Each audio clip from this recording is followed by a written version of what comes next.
Guys, welcome my YouTube channel. মোৰ অন্য এটা ভিডিঅ'লৈ আপোনালোকক স্বাগতম জনাইছোঁ।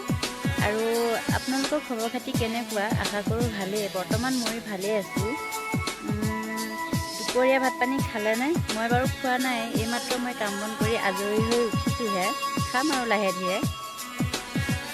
বিহু পালেহিয়ে নহয়। আপোনালোকৰ ফালে বিহু কেনেকুৱা চলিছে? বৰ্তমান ভালে চলিছে চাগে। মোৰ ইমান ঠিক নহয়, কাৰণ মই ঘৰত নাই, মই গুৱাহাটীত আছোঁ। ঘৰলৈ বহুত মনত পৰিছে। মাহঁতে বৌহঁতে চবে পিঠা বনোৱাত একদম পূৰা ব্যস্ত হৈ আছে। ভেলাঘৰ সাজিছে। বহুত মিছ কৰিছোঁ। মই যাব নোৱাৰিলোঁ, বহুত বেয়া লাগি আছে। যাম, মই বহাগত যাম, বহাগ বিহুতে যাম, মাহঁতক কৈছোঁ। তাকে আপোনালোকৰ বিহুটো ভালে ভালে যাওক।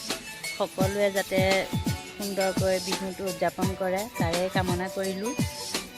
আৰু আপোনালোকক এটা বস্তু দেখাই আছোঁ দেই, ৰখিব। এইটো কি বস্তু দেখিছেনে? এইটো আমি চাপৰটা বুলি কওঁ। আপোনালোকে কি বুলি কয় জনাবচোন। ইমান চাপৰতে লাগি আছে। চাওকচোন, হাতেৰে ঢুকি পাই চব। এয়া চব হাতেৰে ঢুকি পাই। এয়া ইমান ওচৰতে লাগি আছে। এইবিলাক বহুত ভাল লাগে খাই। পকিলে বহুত মিঠা হয়। আৰু এজোপা আছে, এইজোপাটো বহুত লাগি আছে। এইজোপাটো চাপৰতে লাগি আছে। পকিলে বহুত মিঠা হয় খাবলৈ। আপোনালোকে খাই যদি আহিব। আৰু অন্য এটা ভিডিঅ'ত লগ পাম। আজিলৈ আহিছোঁ, বাই বাই।